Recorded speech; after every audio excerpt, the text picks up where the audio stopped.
The narrow alley was pitch black. Footsteps echoed, growing closer. A young woman was pinned against the wall by two men, her eyes filled with terror.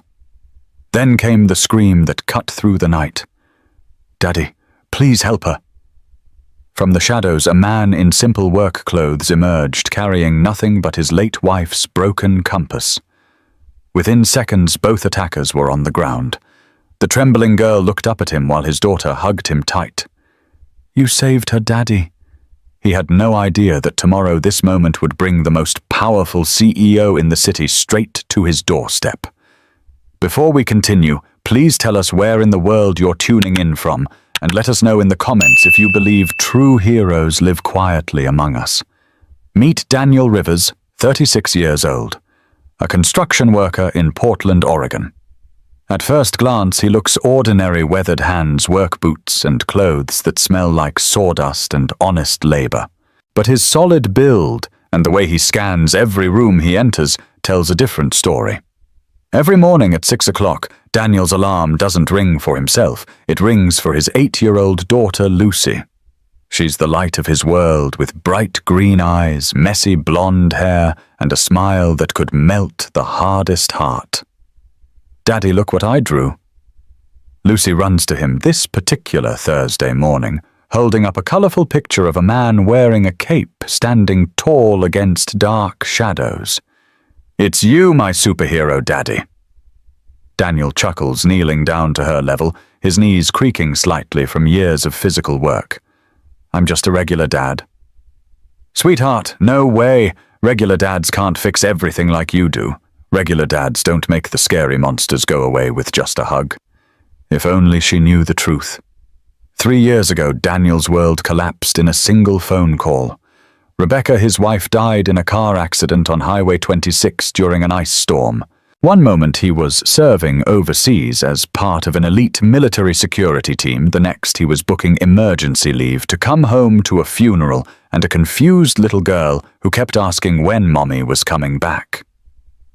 The day he got that call, Daniel made a choice that haunts him every night. He came home, he quit the military, he gave up everything he'd trained for, 15 years of specialized security work to raise Lucy alone. In his pocket, he always carries Rebecca's broken compass. She gave it to him the day before their wedding for luck, she'd said, with that bright smile that first captured his heart. The needle spins wildly now, unable to find true north. But Daniel can't let it go. It's all he has left of the woman who taught him that some things are worth more than duty, more than career, more than anything except love itself. Now his days are simple, predictable, safe. Work the night shift at construction sites around the city. Come home at dawn, make Lucy breakfast, usually pancakes, because she claims his are magic. Walk her to Woodstock Elementary School, where she lights up everyone's day with her infectious enthusiasm. Sleep for a few hours on the couch while she's in class. Pick her up at 3:30, help with homework at their small kitchen table. Read bedtime stories about brave knights and kind dragons. Repeat. It's not the life he planned, but it's the life Lucy needs. "Can I see your picture again?" Daniel asks, accepting the drawing with the reverence of a museum curator, handling priceless art. Lucy beams. "See how you're protecting the princess?" "That's what you do, Daddy. You protect people." The irony isn't lost on him. Once he'd protected ambassadors and politicians, CEOs and their families, people whose names appeared in newspapers and whose lives shaped policy. Now he protects one little girl whose biggest worry is whether her friend Madison will share her cookies at lunch. He wouldn't trade it for anything. "Come on, superhero girl," Daniel says, ruffling her hair. "Let's get you ready for school." Mrs. Patterson doesn't like it when her students are late. "Are you coming to the fall festival this weekend?" Lucy asks, hopping from foot to foot while Daniel helps her into her jacket. "Wouldn't miss it. Though I'm warning you now, I'm going to embarrass you at the ring toss." "Daddy, you're really good at the ring toss. You hit the target every time." Daniel pauses, his hand stilling on her jacket zipper. She's right, of course. His accuracy isn't luck or practice from carnival games, it's muscle memory from years of training precision, ingrained so deeply it becomes instinct. But Lucy doesn't need to know that her father's lucky throws come from calculating wind resistance and target distance in milliseconds. Just good at aiming, I guess he says simply. As they walk the 6 blocks to her school, Daniel does what he always does, maps every corner, every alley, every potential exit. Notes which cars are parked, where, which windows have clear sight lines, which buildings offer cover. Lucy skips beside him, chattering about her upcoming spelling test, completely unaware that her father is running threat assessments on their quiet neighborhood. Old habits die hard. The question is whether dying hard means dying completely or just waiting underground until the moment comes when they're needed again. Bye, Daddy. Lucy gives him a fierce hug before running toward the school's front doors. Love you to the moon and back. Love you to the moon and back, sweetheart. Daniel watches until she disappears inside, then makes his way home through streets that most people find perfectly safe.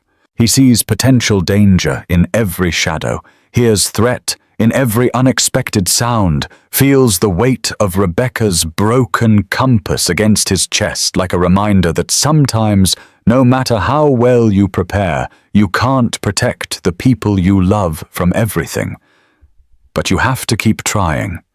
That's what being a hero really means, not the cape and superpowers Lucy draws in her pictures, but showing up every day for the people who depend on you, even when the world feels too big and too dangerous and too unpredictable to navigate safely. Especially then. Thursday evening arrived with the kind of Pacific Northwest rain that turns streets into rivers and makes smart people stay indoors. Daniel finished his shift at the Morrison Bridge construction site 2 hours early. The foreman sent everyone home when the downpour made the work too dangerous to continue. He didn't mind. Early dismissal meant picking up Lucy from after-school care before she had to wait with the last few stragglers pressing their faces against windows and hoping their parents hadn't forgotten them. Daddy Lucy practically launched herself into his arms when he appeared in the doorway of Roosevelt Elementary's multi-purpose room where a tired-looking teenager was supervising the remaining children. You're early? Did you bring an umbrella? Course, I did, sunshine. Can't have you getting soaked. Actually. Lucy's eyes lit up with that particular mischief that meant she was about to propose something that would test his patience. Since it's raining really hard and rain makes everything cold, doesn't that mean we should get something warm to balance it out? Daniel raised an eyebrow, familiar with his daughter's negotiating tactics. Something warm, like what ice cream? Ice cream when it's 45 degrees and pouring rain, ice cream that we eat inside, somewhere warm, while we watch the rain through windows. Like an adventure, Daniel couldn't help smiling. Lucy had inherited Rebecca's ability to find magic in ordinary moments, to turn any situation into a story worth telling. How about hot chocolate instead? There's a new coffee shop on Burnside that just opened. Deal. But only if you tell me another story about the brave knights. Deal. They bundled up against the weather, Lucy in her bright yellow raincoat that made her look like a tiny lighthouse beacon. Daniel in his worn Carhartt jacket that had seen him through countless Oregon winters. The rain drummed against the umbrella with the persistence of a jazz musician working out a complex rhythm. Lucy chattered as they walked, her voice bright against the grey afternoon. Emma Chen brought her hamster to show and tell today, and it escaped, and Mrs. Patterson screamed, and Tommy Morrison tried to catch it with his lunchbox, and it ran under the piano, and Mr. Williams, the janitor, had to move the whole piano just to get one tiny hamster. Sounds like chaos. It was the best day ever. Do you think we could get a hamster? Let's master keeping goldfish alive first. The storm was getting worse. What had started as heavy rain was becoming something more serious. Streets flooded, storm drains overwhelmed visibility, dropping to dangerous levels. Most people had retreated indoors, leaving the sidewalks empty, except for the occasional car crawling through intersections, with hazard lights blinking. "Maybe we should head straight home," Daniel said, noting how the wind was picking up, making their umbrella nearly useless. "But you promised hot chocolate and a night story." Daniel looked down at his daughter's hopeful face and felt his resolve crumble. He'd learned early in their partnership that some promises were worth keeping, even when circumstances made them difficult. "Okay, but we take the shortcut through Old Town. Get there faster." "The alleyway. The alleyway." Lucy pumped her fist in victory, then slipped her small hand into his large one. "Lead the way, Sir Daddy." The Old Town district was Portland's historical heart, a maze of narrow streets and converted warehouses that retained charm during sunny afternoons but took on a different character after dark, especially in weather like this. Daniel knew these streets well, not from his construction work, but from earlier habits that were hard to shake. He'd mapped every corner, every dead end, every escape route in a 6-block radius around Lucy's school. Professional thoroughness, Rebecca used to call it. Paranoia she'd tease but fondly. They were 3 blocks from the coffee shop when Daniel heard it, a woman's voice muffled by rain and distance, but carrying the unmistakable tone of fear. "Please just let me go. I have money. Credit cards. Whatever you want." Daniel stopped walking. Lucy bumped into him, then looked up questioningly. "Daddy, what's wrong through the rain and shadows?" Daniel could see them. 2 men had cornered a young woman against the brick wall of an old warehouse. Even from 50 yards away, her body language screamed terror. She was pressed against the wall as if trying to disappear into it, her hands raised defensively. One of the men was gesturing aggressively, the other circling like a predator.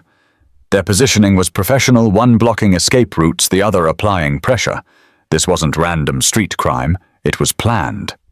"This doesn't concern you, lady," the taller man snarled, his voice carrying clearly through the rain. "Just give us what we want and nobody gets hurt." The woman was young, maybe early 20s, with long dark hair and clothes that suggested money, designer coat, expensive handbag shoes that cost more than Daniel made in a week. But wealth couldn't protect her from this situation. Nothing could except intervention. Daniel felt something familiar stirring in his chest. A combination of rage and focus that he'd spent 3 years trying to suppress. His hand instinctively went to his pocket fingers closing around Rebecca's compass. Daddy Lucy tugged at his jacket, following his gaze toward the confrontation. "Someone's in trouble." Through the rain, Daniel could see the woman's face clearly now. Terror had stripped away any pretense of sophistication. She was just a scared young person who'd taken a wrong turn and found herself in a nightmare. "We have to help her," Lucy said quietly. Daniel's jaw tightened. Every instinct he'd developed over 15 years of security work was screaming at him to act. But every instinct he'd developed as a father was screaming at him to protect Lucy, to get her away from danger, to maintain the safe, invisible life they'd built. But then he heard Rebecca's voice in his memory, clear as if she were standing next to him. "Promise me, Daniel. Promise me you'll always protect innocent people. That's who you are. That's who I fell in love with." And Lucy's small voice. "Daddy, we have to help her." Daniel looked down at his daughter, 8 years old, and she already understood what was right. What choice did he have? "Stay behind me," he said firmly, his voice taking on a tone Lucy had never heard before. "No matter what happens, stay behind me." The 2 men were bigger than Daniel and younger, with the confidence that comes from assuming you're the most dangerous thing in any given situation. They probably thought this would be easy. Rob some rich girl who'd taken a wrong turn, grab what they could, and disappear into the maze of Old Town alleys. They had no idea what was walking toward them through the rain. "Hey, Daniel," called out his voice, cutting through the storm. "Let her go." Both men turned annoyed at the interruption. The taller one, wearing a gold chain that caught what little light filtered through the clouds, stepped away from the woman and faced Daniel with the kind of sneer that suggested he'd handled interference before. "Mind your own business, construction worker. This doesn't involve you. It involves me now." Daniel's voice was calm, but there was steel underneath the tone of someone who'd given orders in life-or-death situations and expected them to be followed. The second man laughed, revealing missing teeth, and the kind of casual cruelty that comes from years of taking what you want from people who can't stop you. Look at this guy thinking he's some kind of hero, just a worker in a hard hat who watches too many action movies. "Last chance," Daniel said quietly. "Walk away." Lucy's voice cut through the rain. "Daddy, please help her." Gold Chain grinned wider. "Or brought your little girl to watch Daddy play superhero. This is going to be fun." The woman pressed against the wall, looked at Daniel with desperate hope. Tears mixed with rain streamed down her face. "Please," she whispered. Daniel felt something shift inside him. For 3 years he'd been Daniel Rivers, the construction worker. Daniel Rivers, the single father, Daniel Rivers, who kept his head down and lived quietly. But Lucy was watching an innocent woman needed help, and some things mattered more than maintaining cover. "I'm going to count to 3, Daniel said, his hand moving to his pocket. "Then I'm going to do something none of us will be able to take back." "You're going to count to 3? Missing teeth," laughed harder. "What are you, a kindergarten teacher?" 1. Gold Chain pulled something from his jacket. A knife with a blade that gleamed even in the dim light. "You deaf or just stupid? There's no cavalry coming. No cops. Just you and us." 2. Daniel's fingers closed around Rebecca's compass. She'd given it to him for luck, but it was solid brass, perfectly weighted, and in the right hands it could be much more than a navigational tool. Lucy squeezed his other hand, not afraid anymore, but trusting him completely. 3. What happened next lasted maybe 10 seconds, but those 10 seconds revealed 15 years of training muscle memory, developed through countless hours of practice and the protective instinct of a father who would do anything to keep his daughter safe. Gold Chain lunged forward with the knife, expecting Daniel to back down or fumble with whatever amateur fighting skills a construction worker might have picked up from movies. Instead, Daniel moved. His hand emerged from his pocket in one fluid motion, Rebecca's compass striking the pressure point at the base of Gold Chain's neck with surgical precision. The man dropped like his strings had been cut, the knife clattering harmlessly across wet concrete. Missing Teeth was faster, more experienced. He'd probably been in dozens of fights and knew how to handle someone who fought back. He came in low and aggressive, trying to tackle Daniel around the waist and bring the fight to the ground where size would matter more than skill. Daniel had fought men like this before, desperate, ruthless, willing to use any advantage. The difference was that Daniel had been trained to fight them by people who were even more desperate, more ruthless, and much better at violence. He grabbed a piece of scrap wood from a nearby construction pile, a 2x4 perfectly balanced hard enough to stop a charging man without killing him. Missing Teeth's momentum carried him forward into Daniel's defensive position, where physics and leverage did most of the work. One controlled strike across the solar plexus and Missing Teeth was on his knees, gasping for air that wouldn't come. Both attackers were down. The alley was quiet except for rain hitting pavement and the sound of 2 men learning that predators sometimes become prey. The woman stared at Daniel in shock. "How did you... Who are you?" "Just someone who was in the right place at the right time." "Are you hurt?" "I'm fine." "Thank you. Thank you so much." She was shaking, relief washing over her like the rain, but the moment was broken by footsteps and voices. People were coming, drawn by the noise. In the distance, Daniel could hear someone shouting, see phone lights bobbing through the darkness. "Holy crap!" a young voice called out. "Some construction guy just took down 2 dudes. Did you get that on video?" "Already uploading it. This is going to be everywhere. More phones appeared, cameras recording social media algorithms, already calculating how fast this content would spread. Daniel felt his carefully constructed invisible life evaporating in real time. "Daddy, you did it. You saved her." Lucy hugged his leg, pure pride radiating from her small body. But Daniel wasn't feeling proud. He felt exposed, vulnerable, like a target that had just lit itself up for anyone watching. For 3 years he'd managed to stay off Radar's live, quietly protect Lucy through anonymity. All of that was about to end. One of the bystanders, a college-age kid in expensive sneakers, was already narrating for his phone camera. So apparently this construction worker thinks he's some kind of action hero, probably watches too many movies. "Did you see those takedowns, though?" his friend replied, filming over his shoulder. "That was actually smooth. Still, though, who does that? Just some random dad playing superhero." Another voice joined in, single dad. "Janitor playing Batman.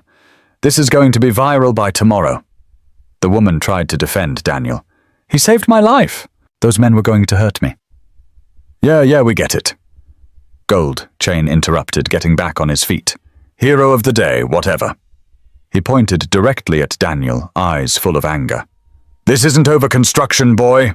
We know this neighborhood. We'll find you." The second attacker struggled to his feet, still wheezing. "You got lucky tonight." Every instinct Daniel had developed over 15 years of security work screamed at him to neutralize the threat permanently. These men would be back, and next time they might target Lucy specifically. But too many people were watching, recording, and posting, and Lucy was right there witnessing everything. Instead, he picked up his daughter and started walking away quickly. "Wait," the woman called after him.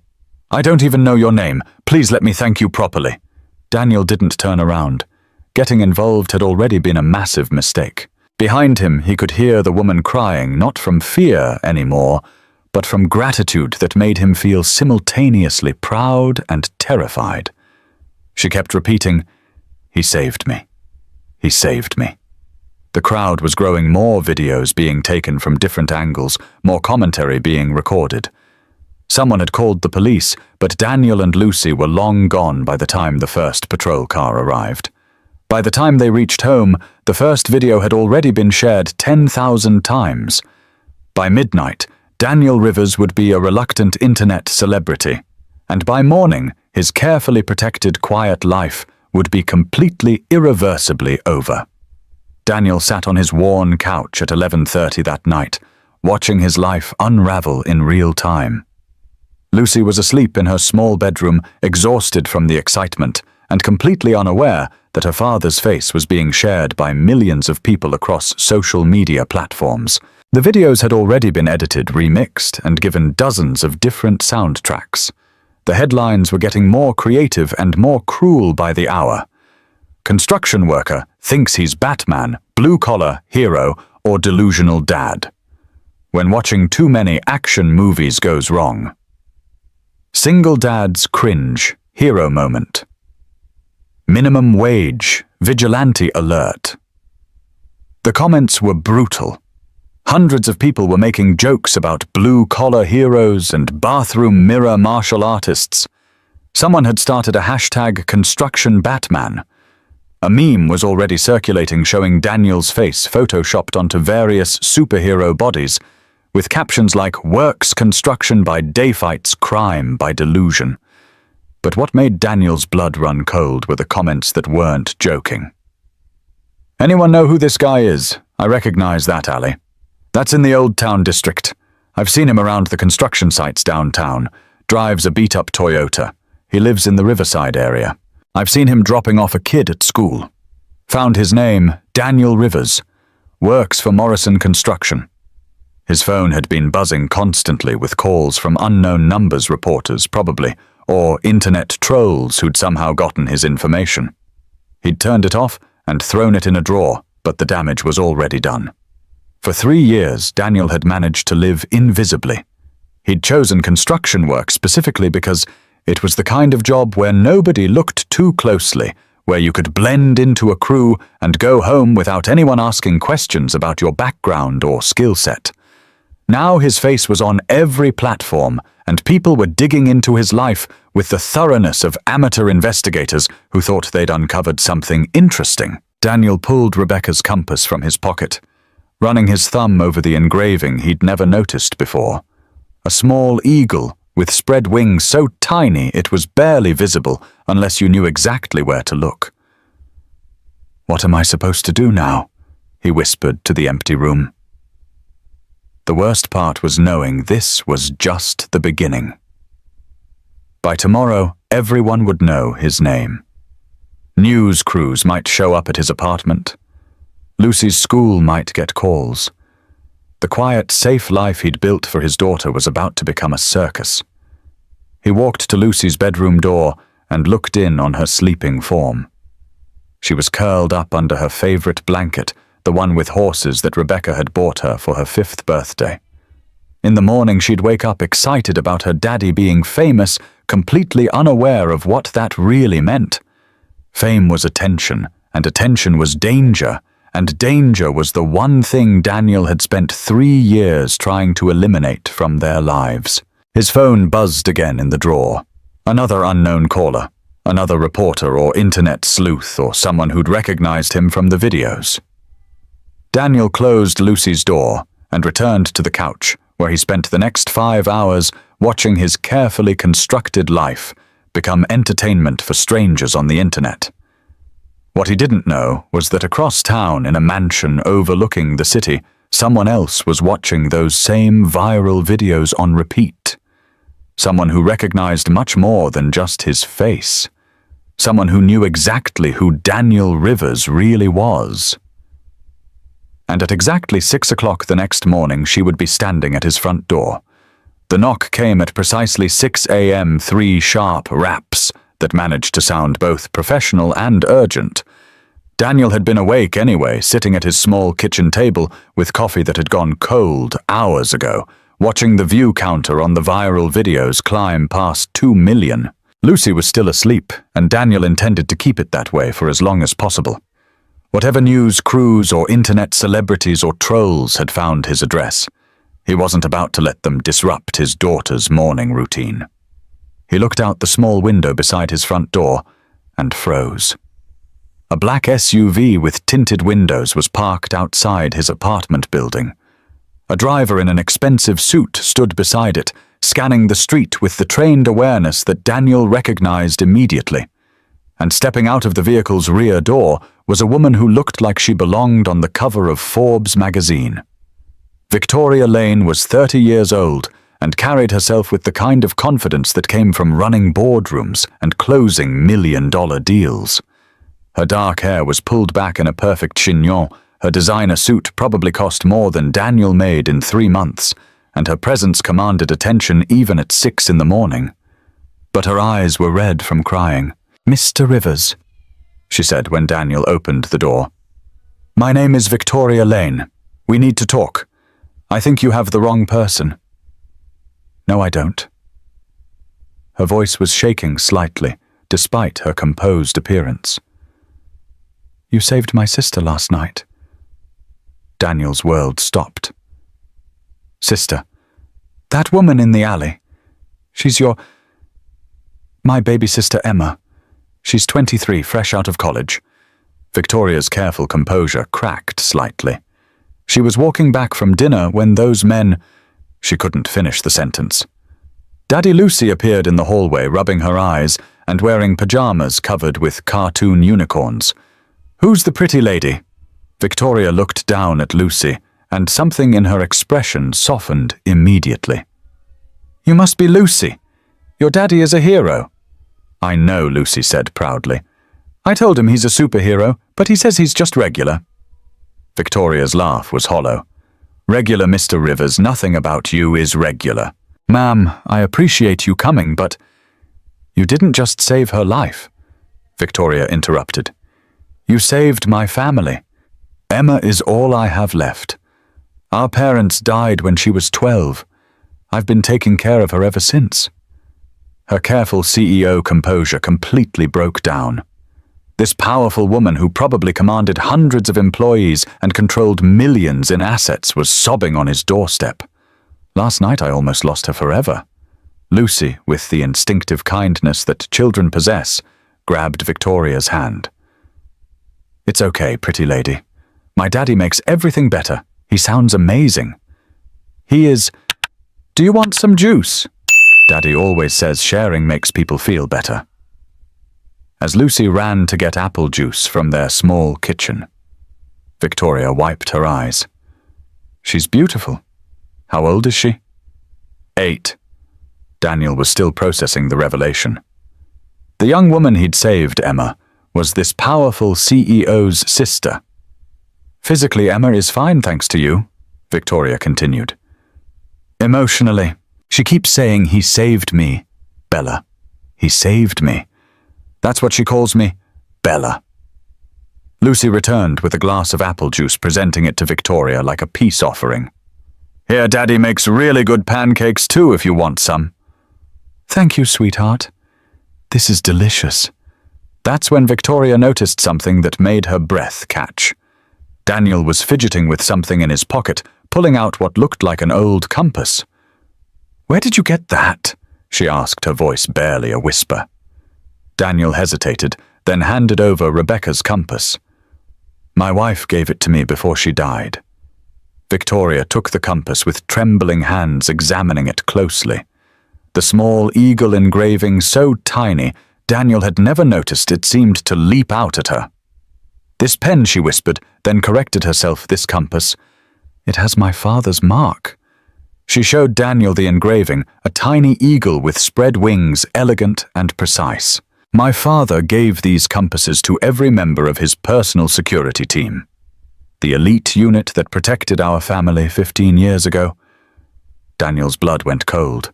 The room seemed to spin as memories he'd carefully buried came flooding back. "You were one of them, weren't you?" Victoria's voice was barely audible. "You were part of the Lane family security detail." The memories hit him like a physical blow. Victoria at 15, always reading while her father conducted business meetings. Little Emma, at 8 years old, constantly getting into trouble and making everyone laugh. The mansion overlooking the city. The responsibility of protecting 2 girls who had already lost so much. All this time, Victoria breathed, looking around the tiny apartment. Worn furniture, children's drawings on the refrigerator, the simple life he'd built. "You were here living like a normal person." "Because that's what I am now," Daniel said firmly. "Just a dad." "You're not just a dad," Victoria said softly. "You're the man who used to take bullets for my family. You taught me how to throw a punch when I was 16. You carried Emma to the hospital when she broke her arm." Lucy looked confused. "Daddy, you knew the pretty lady when she was little?" Daniel knelt to Lucy's level. "A long time ago, sweetheart. Before you were born, I used to work for Victoria's family. Was she nice then too?" "She was..." Daniel smiled, remembering the serious teenager who'd always had her nose in a book, who'd asked him endless questions about military history and tactical planning. She was very smart, always asking questions. Victoria was trembling now, years of carefully controlled emotion threatening to spill over. "My father always wondered what happened to his best man. Daniel Rivers, the soldier who could have stayed for life, but chose love instead." She paused, looking directly at him. "He always said you were the only one he trusted completely, the only one who never wanted anything except to keep us safe."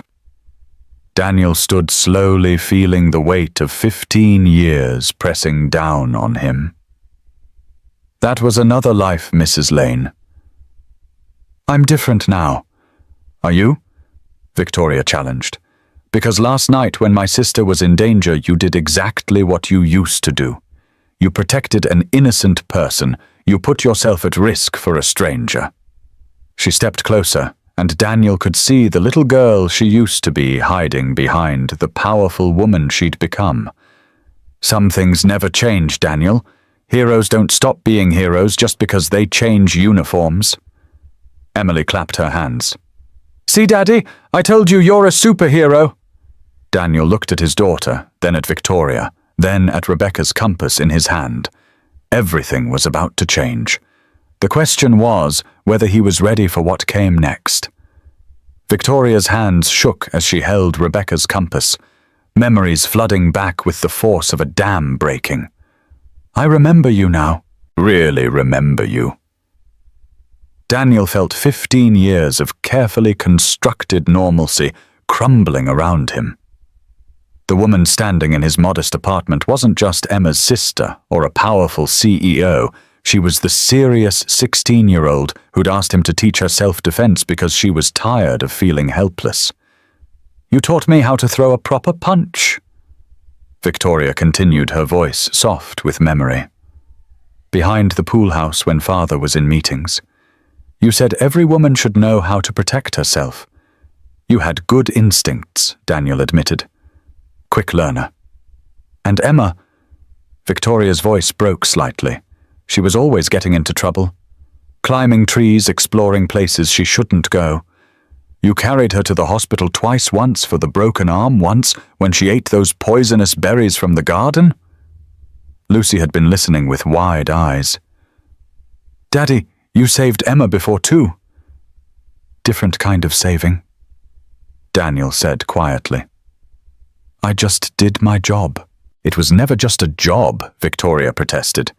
You remember my 18th birthday party? All those important people, politicians, business leaders, and some man tried to get too friendly with me in the garden. You appeared out of nowhere and made him leave without causing a scene or embarrassing anyone. Daniel did remember. The man had been a senator's son, drunk and entitled, thinking political connections meant consequences didn't apply to him. Daniel had simply appeared beside them, asked the young man if he needed help finding the restroom, and somehow the problem had resolved itself, without incident. Father never knew about that. Victoria continued.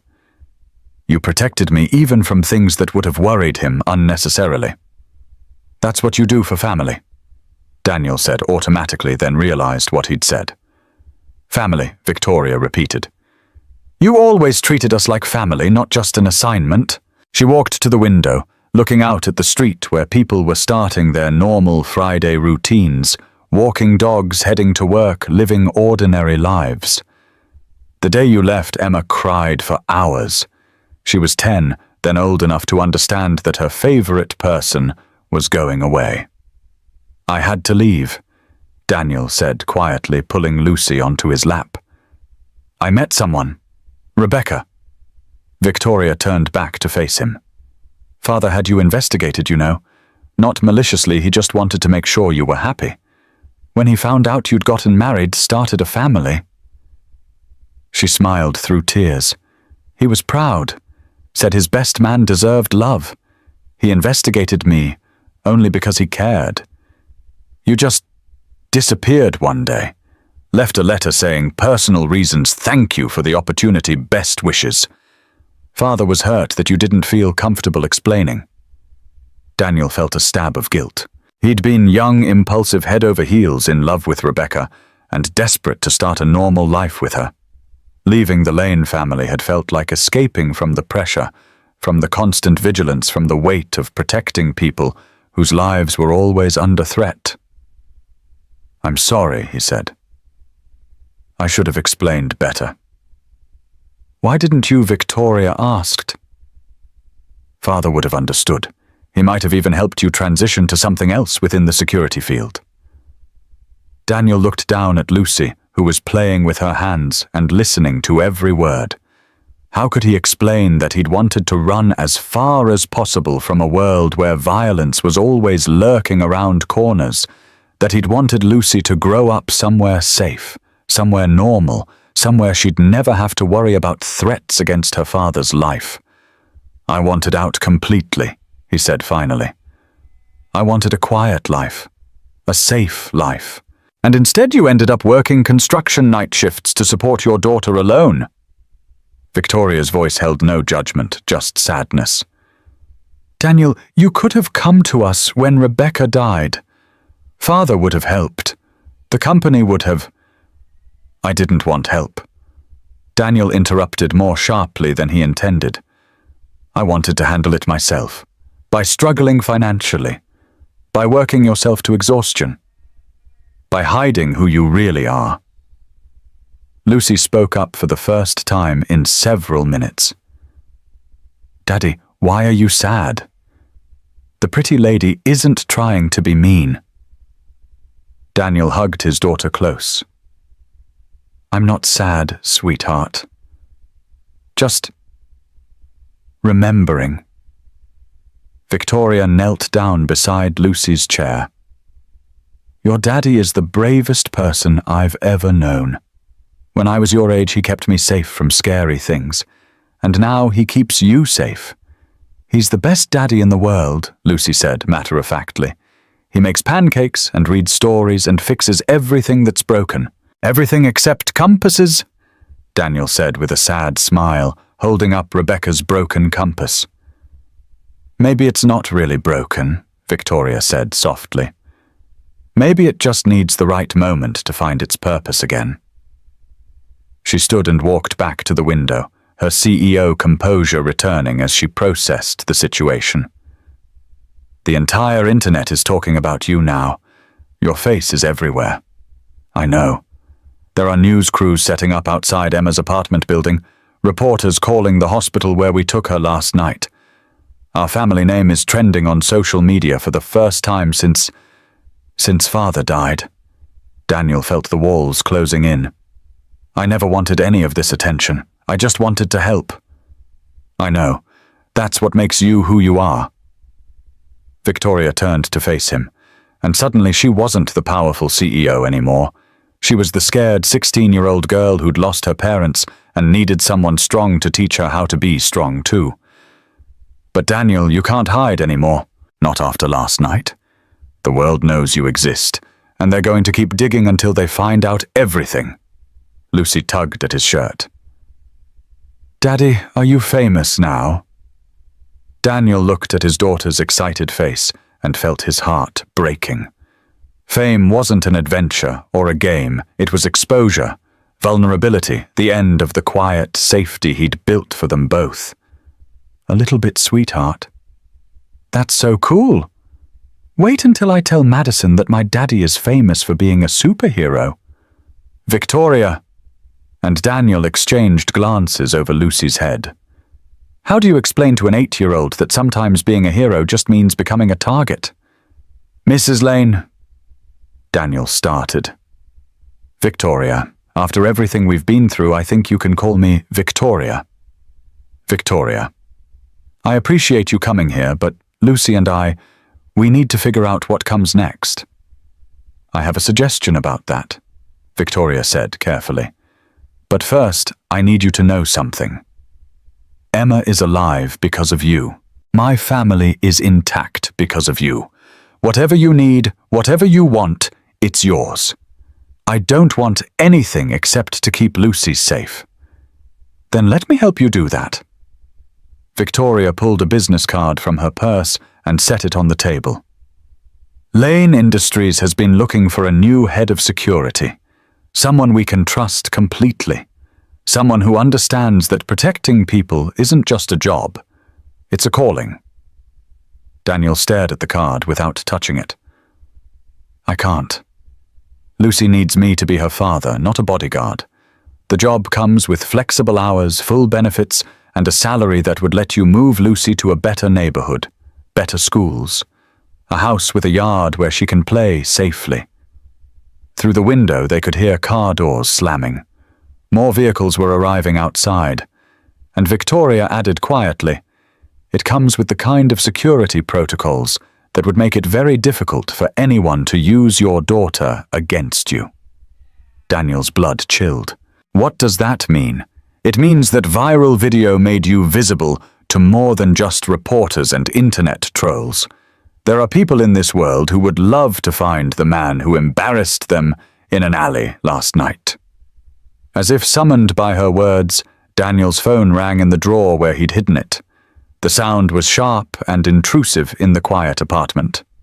Lucy looked excited. "Daddy, your phone!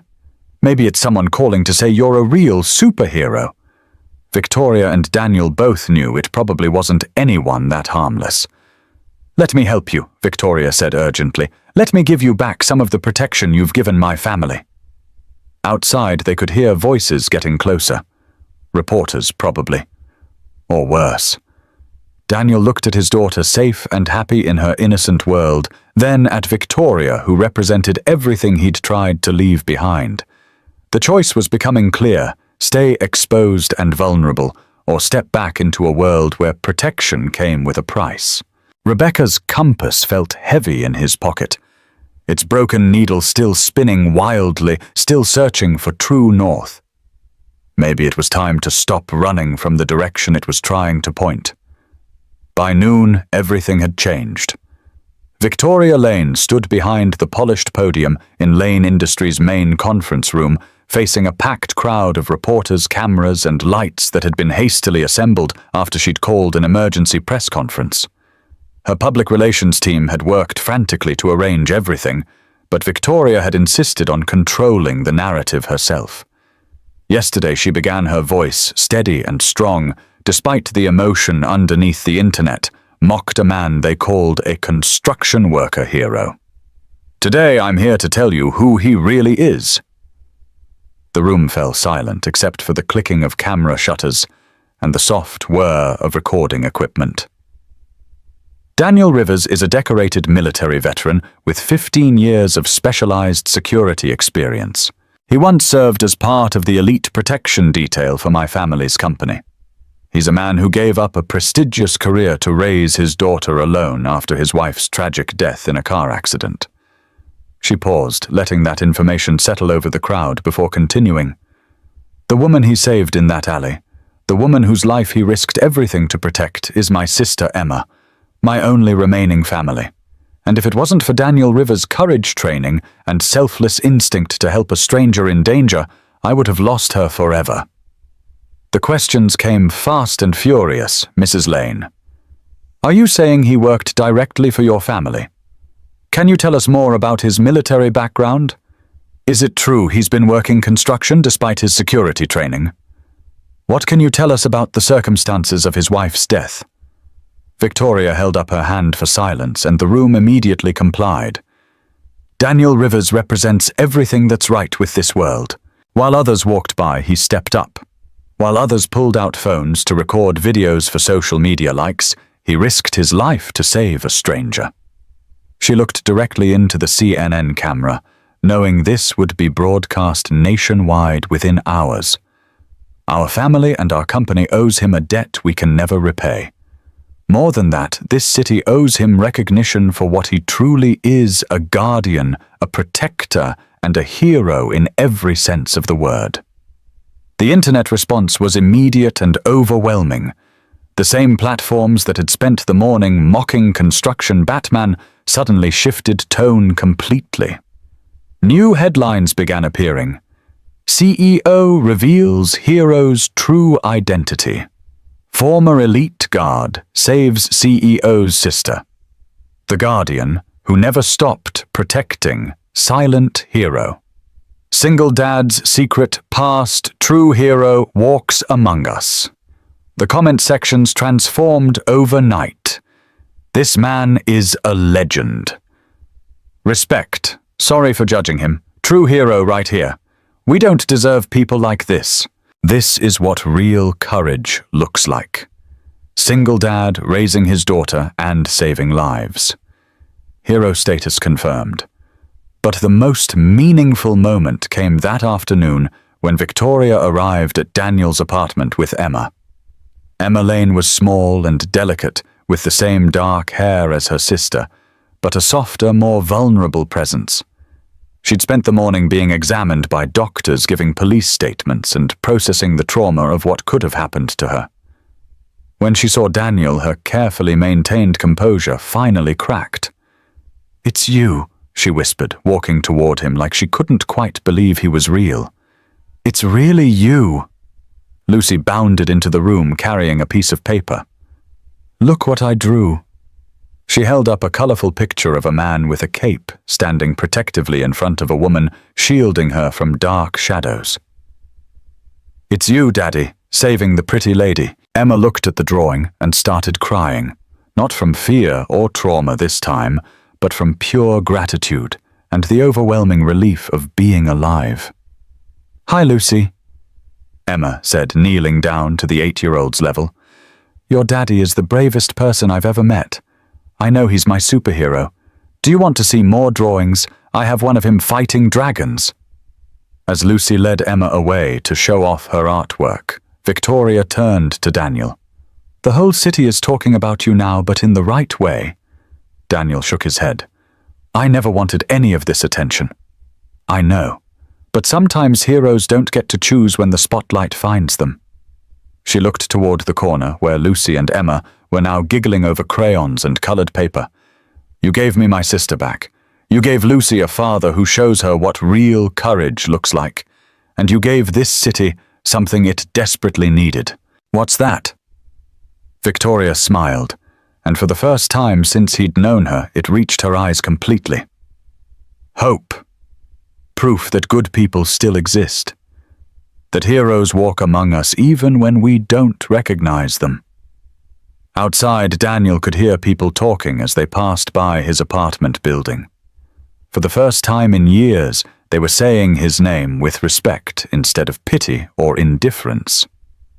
"The community has spoken," Victoria continued. "The truth is out. You're not just a construction worker anymore, Daniel. You're a guardian, a protector, a hero. And deep down, I think you always knew that." That evening, Daniel found himself sitting on his small balcony while Lucy and Emma made friendship bracelets inside their laughter carrying through the thin walls. Victoria sat beside him, both of them watching the sun set over Portland's skyline. "You don't have to live in the shadows anymore," she said quietly. "Our family owes you everything." Daniel was watching Lucy through the window, seeing her teach Emma how to braid colored strings, her face bright with joy at having a new friend. "All I ever wanted was to give her a normal life, a safe life. And you have. Look at her, Daniel. She's confident, kind, brave. She has everything she needs because she has you." Victoria paused, choosing her words carefully. "But maybe normal doesn't have to mean invisible." Daniel turned to look at her. "What do you mean? I mean, maybe it's time to stop running from who you are. You're not just Lucy's father, you're also someone who makes the world safer just by being in it." She pulled out the business card again, setting it gently on the small table between them. "This isn't charity, Daniel. Lane Industries genuinely needs someone we can trust completely. Someone who understands that protecting people isn't just a job, it's a calling." Through the window, they could hear Lucy's voice. "Emma, do you want to meet my daddy's friend, Mr. Jenkins? He lives downstairs and has a cat named Whiskers. That sounds wonderful, Lucy. Your daddy has lots of friends, doesn't he?" "Not really. He's usually too busy taking care of me. But that's okay, because I'm his best friend." Victoria smiled. "She adores you. She's everything to me. The day her mother died, I made a promise that I would be enough. I would be her whole world if I had to be. You kept that promise. But Daniel, you don't have to be her whole world anymore.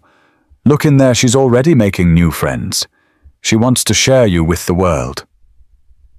Daniel was quiet for a long moment, feeling Rebecca's compass in his pocket. "The compass," he said finally. "I kept it because it reminded me of Sarah, but also because it reminded me of who I used to be." He pulled it out, watching the broken needle spin aimlessly in the fading light. Maybe it's not broken. Maybe it just needed the right moment to matter again. Victoria watched him carefully. And maybe the man who carries it just needed the right moment to remember that some things are too important to leave to chance. Inside, Lucy called out, "Daddy, come see what we made." Daniel pocketed the compass and opened the door. "Coming, sweetheart." As he disappeared inside, Victoria whispered to herself, "Welcome back, Guardian." The broken compass had found its purpose again. And so had the man who carried it. For the first time in 3 years, Daniel Rivers was exactly where he belonged. 3 weeks after the press conference, Victoria Lane found herself doing something she'd never done before. Sitting on the floor of a modest apartment, helping an 8-year-old girl with her math homework, while pancake batter somehow ended up in her hair. "No, no, no," Lucy giggled, watching Victoria attempt to flip a pancake. "You have to wait until it bubbles, then flip it fast." The pancake in question resembled modern art more than breakfast food, and Victoria was beginning to understand why her corporate board meetings suddenly seemed simple by comparison. "Maybe I should stick to reading quarterly reports," Victoria said, laughing as she scraped the burned remains into the trash. "Daddy says cooking is like building something," Emma offered from her perch at the small kitchen table. "You have to follow the steps in order, or the whole thing falls down." "Your daddy is very wise," Victoria replied, glancing toward the living room, where Daniel was on a work call with her security team, his voice low and professional as he reviewed protocols for the company's upcoming investor meeting. It had started innocently enough. Victoria had offered Daniel the head of security position, and after several long conversations about Lucy's school schedules and his concerns about returning to a world he'd deliberately left behind, he'd accepted. But with conditions, flexible hours that worked around Lucy's schedule, the ability to work from home when needed, and absolute privacy protection for his daughter. Victoria had agreed to everything immediately. What she hadn't expected was how naturally Emma would bond with Lucy, or how seamlessly the four of them would begin functioning as a unit. Emma, still processing the trauma of her attack, found comfort in Lucy's uncomplicated friendship and Daniel's steady protective presence. Lucy, who'd spent 3 years with only her father for family, bloomed under the attention of 2 women who clearly adored her. And Victoria was falling in love with a life she'd never imagined wanting. "Miss Victoria," Lucy said, tugging at her sleeve, "can you help me with this word problem? It's about a farmer who has chickens and cows." Victoria set down the spatula and knelt beside Lucy's chair, reading over the math worksheet. "Let's see. If the farmer has 12 animals total and they have 36 legs combined..." "That's a lot of legs," Lucy observed seriously. "It is. So if chickens have 2 legs each and cows have 4 legs each..." "Oh, I get it." Lucy started scribbling numbers, her tongue poking out in concentration. Daniel appeared in the kitchen doorway, having finished his call. He stopped and stared at the scene before him.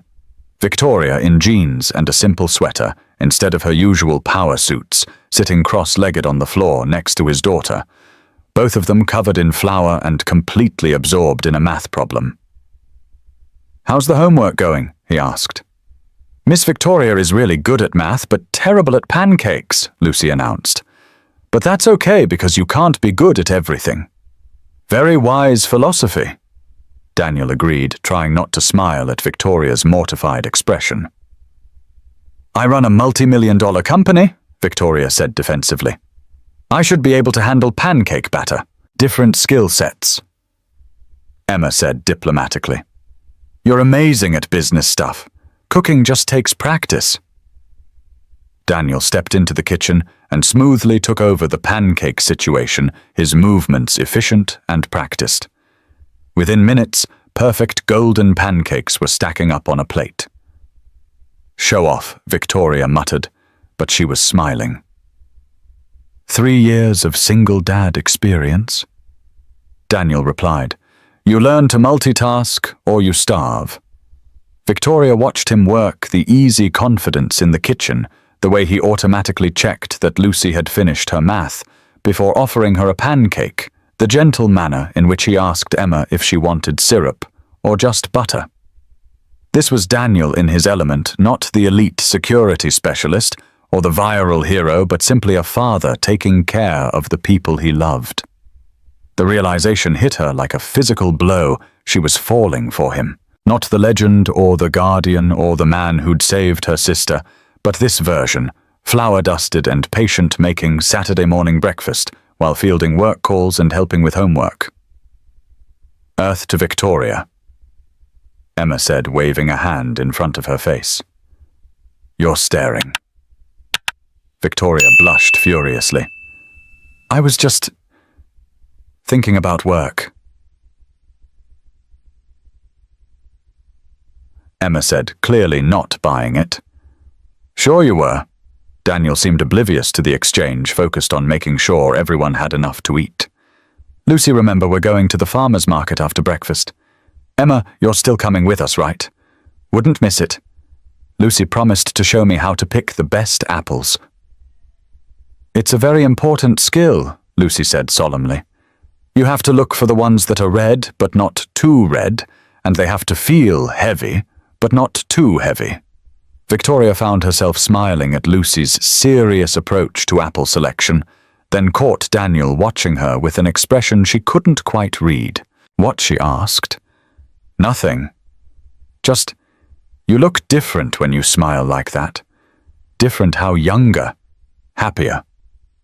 He paused as if considering whether to say more. "Less like you're carrying the weight of the world on your shoulders." The moment hung between them, charged with something neither of them was quite ready to name. Then Lucy broke the spell by announcing that she needed to change clothes because her current outfit wasn't farmer's market appropriate. As Lucy ran off to her room and Emma followed to help her choose something suitable, Victoria and Daniel found themselves alone in the kitchen for the first time all morning. "Thank you," Victoria said quietly. "For what?" "For letting us be part of this. Your Saturday mornings, your family routines. I know it can't be easy having strangers interrupt your life." Daniel turned to face her fully. "You're not strangers. Emma is family to you, which makes her family to me. And you—" He paused, seeming to struggle with the words. "You're not a stranger either. What am I then?" Before Daniel could answer, Lucy's voice echoed from her bedroom. "Daddy, I can't find my good sneakers." "Duty calls," Daniel said, with a rueful smile. "But Victoria, we should probably finish that conversation sometime."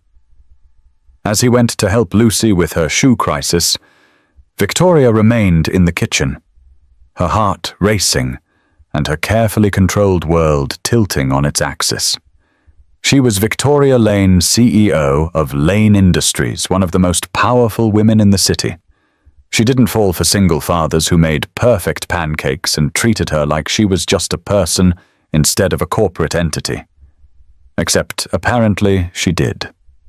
2 weeks later, Victoria found herself in the produce section of the neighborhood grocery store at 7 o'clock on a Sunday evening, wearing jeans and a baseball cap, hoping no one from her board of directors would recognize her. It was Emma's idea, actually. "You need to experience normal people grocery shopping," she'd declared. "Not having your assistant order everything online or eating at expensive restaurants all the time." "I eat normal food," Victoria had protested. "Sushi from that place downtown that costs $40 a roll is not normal food." Emma had shot back. Now Victoria stood in front of a display of apples, remembering Lucy's very serious instructions about color and weight, trying to select fruit like a person who'd actually been grocery shopping before. "You're overthinking it."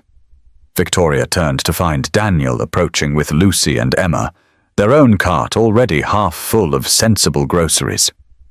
"I'm applying strategic analysis to apple selection," Victoria said defensively. "It's an apple, not a merger negotiation," Daniel replied, but his tone was gentle teasing rather than critical. Lucy skipped over and grabbed Victoria's hand. "Here, I'll teach you. The secret is you have to listen to them. Listen to the apples." "Uh-huh. The good ones sound different when you tap them. Like this." Lucy demonstrated tapping various apples with the scientific precision of a quality control inspector.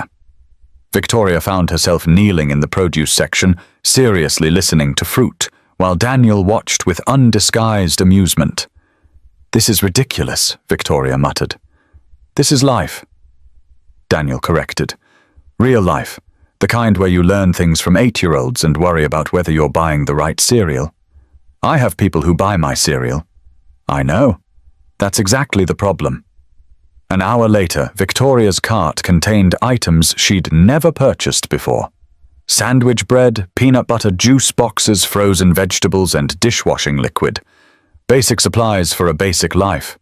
But somehow the experience felt revolutionary. "Next week we're teaching you to use a laundromat," Emma threatened. "I draw the line at laundromats. I have standards." "You also have a washing machine in your mansion," Daniel pointed out. "True, but I have people who use it for me." Lucy looked up at Victoria with confusion. "Why do you have people to do everything? Don't you like doing things yourself?" It was such an innocent question, but it hit Victoria like a revelation. When had she stopped doing things for herself? When had every aspect of her life become something to be delegated, managed, handled by others? "I guess I forgot how," Victoria admitted. "We can teach you," Lucy announced. "Daddy teaches me lots of stuff. He can teach you too." "What kind of stuff?" Victoria asked, genuinely curious. "How to ride bikes without training wheels, how to make pancakes that don't burn, how to tie really good knots, how to throw a ball properly." Lucy counted on her fingers. "Oh, and how to make blanket forts that don't fall down." Blanket forts. "The most important skill," Daniel said seriously. "Essential for rainy Sundays. I've never made a blanket fort." Lucy gasped like Victoria had just admitted to never breathing air. "Daddy, we have to fix this right now, emergency blanket fort construction." Emma agreed. "This is a crisis." An hour later, Victoria found herself crawling around Daniel's living room, helping Lucy and Emma drape sheets over chairs and secure corners with heavy books. Daniel supervised from the couch, offering engineering advice and trying not to laugh at Victoria's intense focus on structural integrity. "It has to be stable enough for all of us to fit inside," Lucy explained. "And it needs windows for looking out, but not so many that it falls down." Victoria approached the project with the same methodical precision she applied to business deals, measuring angles and testing support points until Lucy finally grabbed her hand. "Miss Victoria, you're making it too complicated. Sometimes you just have to try things and see what happens. But what if it falls down?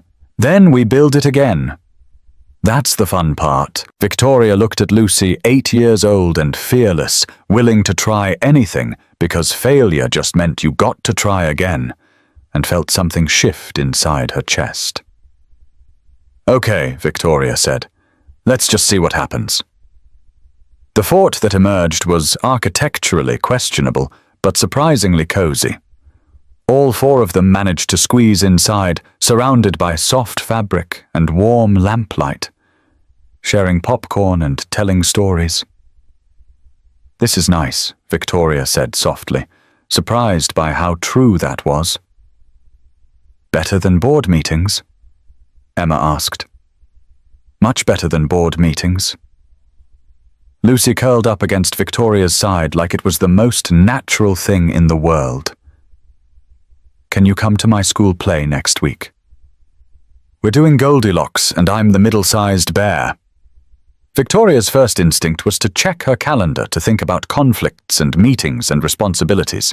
But then, she looked down at Lucy's hopeful face and realized that nothing on her schedule could possibly be more important than this. I wouldn't miss it for the world. Daniel caught her eye across the small space of their blanket fort, and she saw something there that made her breath catch warmth. Admiration and something deeper that neither of them was quite ready to acknowledge. "Thank you," he said quietly. "For what?" "For being here. For caring about her.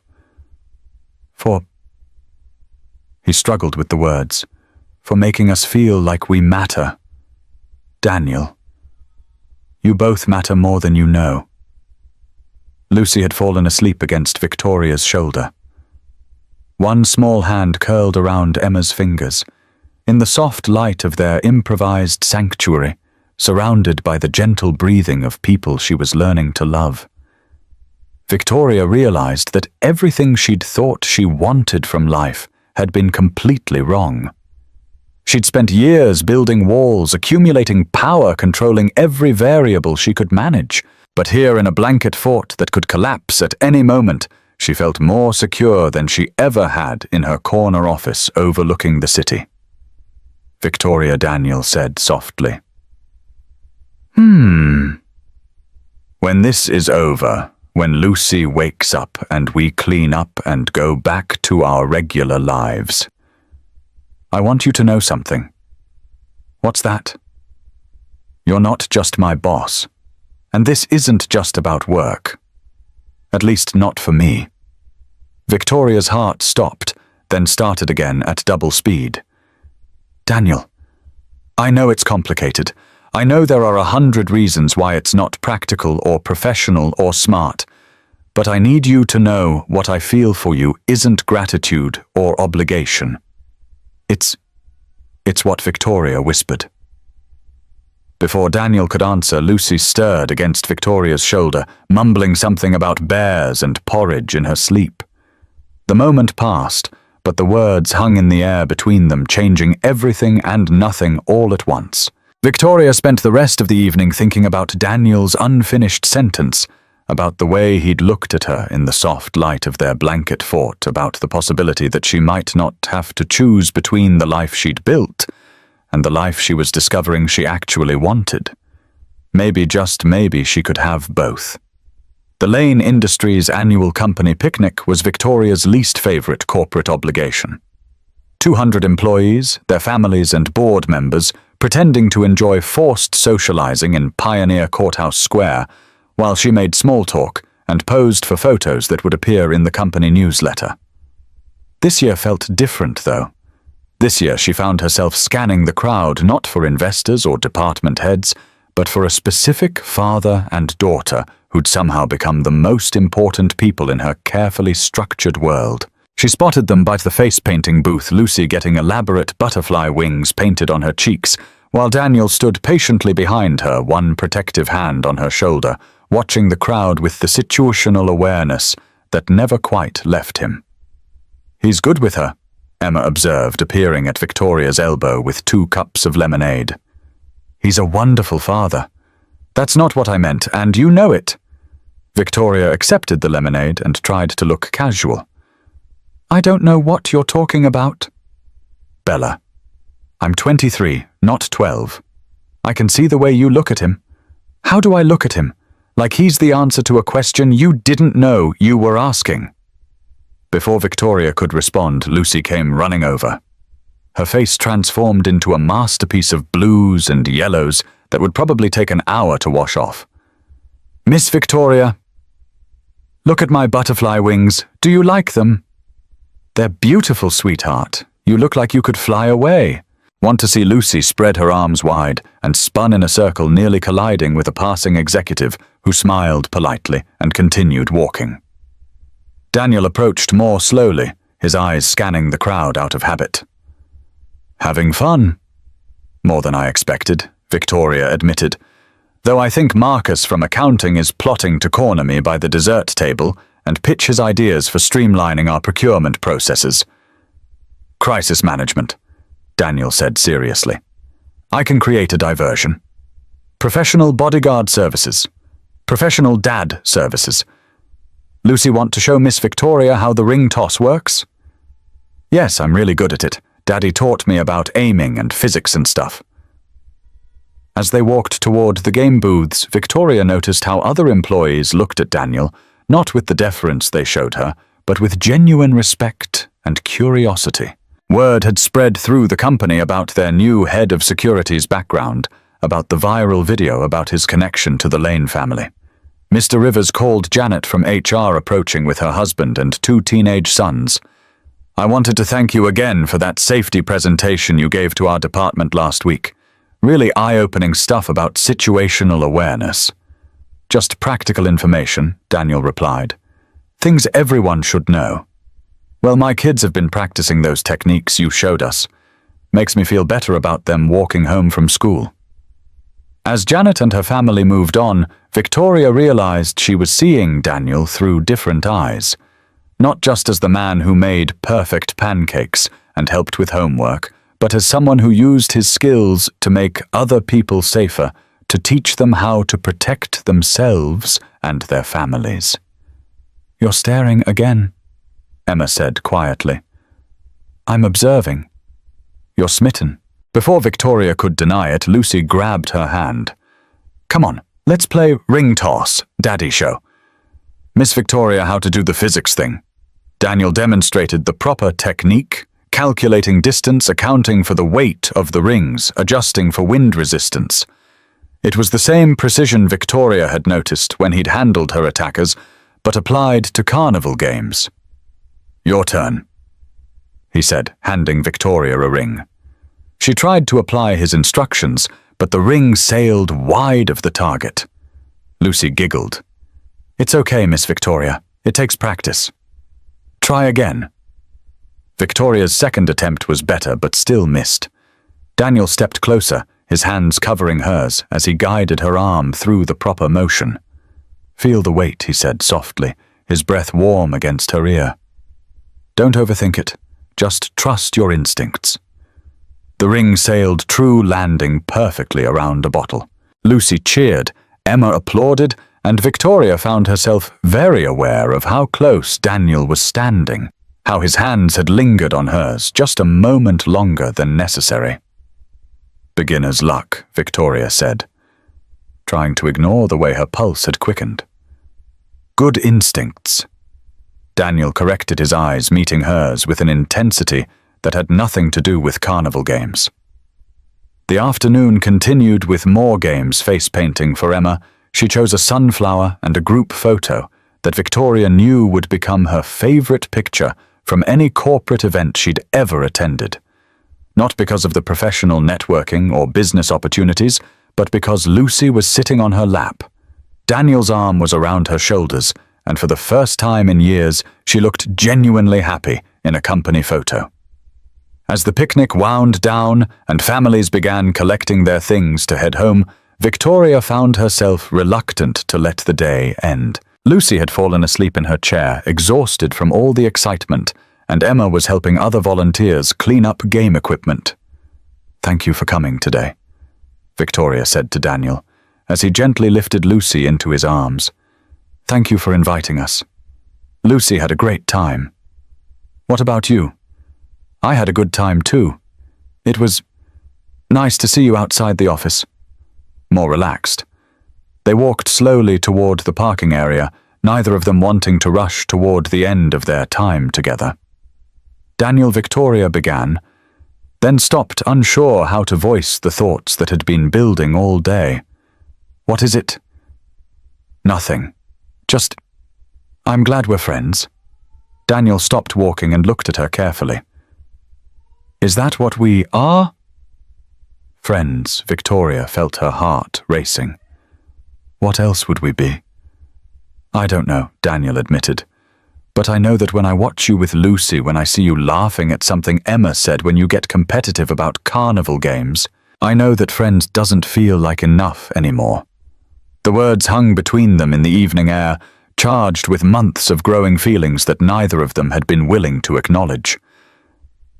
"Daniel, I know it's complicated. I know you're my boss, and there are professional considerations, and Lucy to think about, and 100 reasons why this is probably a terrible idea. But I'm falling in love with you, Victoria, and I needed you to know that." Victoria felt like the ground had shifted beneath her feet.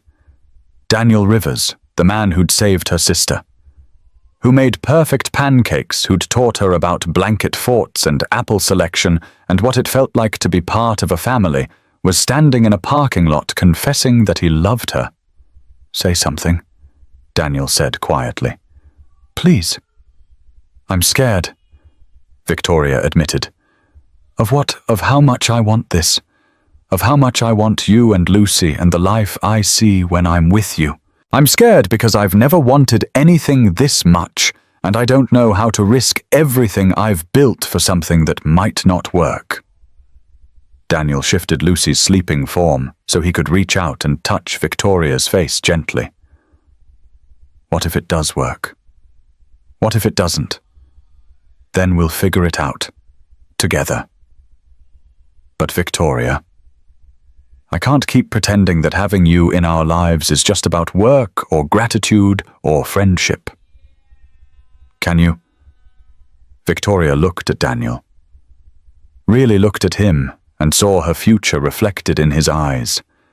Not the future she'd planned with corporate achievements and professional recognition, but a future filled with homework help and breakfast chaos and blanket forts, and the kind of love she'd thought only existed in other people's stories. No, she whispered. I can't pretend anymore either.